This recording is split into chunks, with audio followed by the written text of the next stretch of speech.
मेरे YouTube channel easily explained everything में आपका स्वागत है। मैंने अपने पिछले वीडियो में आपको बताया था कि थर्मल पावर प्लांट में इलेक्ट्रिसिटी कैसे जनरेट होती है। उस थर्मल पावर प्लांट के 3 कंपोनेंट के बारे में बताया था, जिन्हें बॉयलर, टरबाइन और जनरेटर कहते हैं।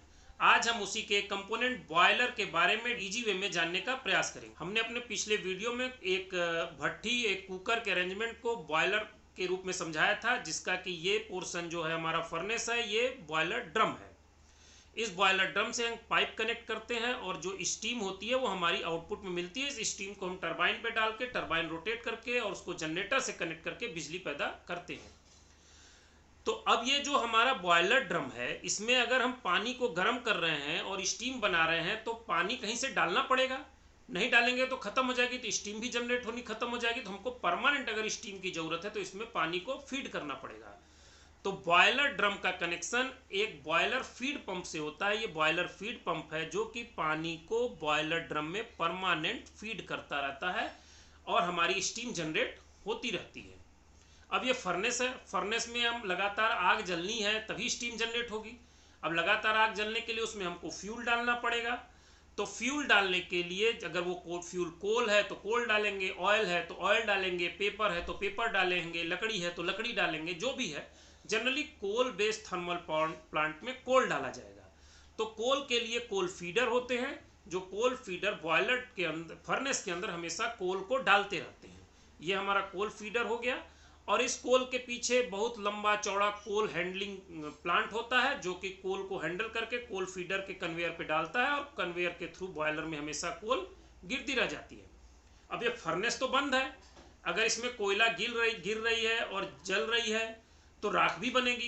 तो जो राख बनेगी उसको निकालने के लिए बॉयलर के नीचे में यहाँ पर एक हॉपर लगा होता है। इस हॉपर में राख गिरते जाती है और उसे एस हैंडलिंग सिस्टम के द्वारा एस एरिया में डंप कर दिया जाता है, जिससे कि हमेशा फर्नेस खाली होती रहे और इसके अंदर हम और कोल फीड करें, जिससे कि आग जलती रहे।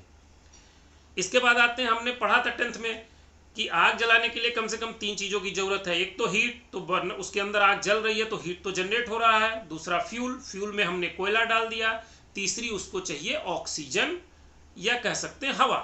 तो हवा डालने के लिए हम एक पंखा लगा दिए और उस पंखे के द्वारा हम फर्नेस के अंदर हवा डाल रहे हैं। अब फर्नेस में जो हम हवा डाल रहे हैं उस सिस्टम को हम कहते हैं फोर्स ड्राफ्ट फैन और पीए फैन। ये दोनों ही फैन मिलके फर्नेस के अंदर एयर डालते हैं, जिससे कि वहां पर जरूरी ऑक्सीजन मिल जाए। फिलहाल हमने एक आपको सिंबॉलिक फैन दिखाया है। वैसे जनरली प्लांट में आप जाएंगे तो ये बहुत बड़े बड़े पंखे होते हैं और बहुत बड़े बड़े मोटरों से घूमते हैं, जिससे कि बहुत ज़्यादा मात्रा में फर्नेस में हवा जाती रहती है। इस सिस्टम को फोर्स ड्राफ्ट फैन कहते हैं और एक दूसरा सिस्टम भी होता है जिसे पीए फैन कहते हैं। अब हम फर्नेस के अंदर हवा भरे जा रहे हैं और निकाल नहीं रहे हैं, तो फर्नेस के अंदर तो हवा भरते जाएगी, फिर एक लिमिट आएगा जब फर्नेस के अंदर हवा जानी बंद हो जाएगी, फिर आग बुझ जाएगा। तो इसके लिए हम फर्नेस से लगातार हवा को एक एग्जॉस्ट फैन, ये एग्जॉस्ट फैन का मतलब एग्जॉस्ट फैन नहीं होता है, वहां पर एक आईडी फैन होता है जिसे इंड्यूस्ड ड्राफ्ट फैन कहते हैं। ये इंड्यूस्ड ड्राफ्ट का फैन चिमनी से कनेक्शन कर देते हैं और ये चिमनी जो है, इसके अंदर की जो एयर है, इस एयर को सक करके बाहर निकाल देती है। ये जो फर्नेस के आउटपुट में एयर निकलती है, इसे हम फ्लू गैस कहते हैं। जलने के बाद जो गर्म हवा निकलती है उसको फ्लू गैस कहते हैं। उसको आईडी फैन सक करके चिमनी से बाहर निकाल देता है।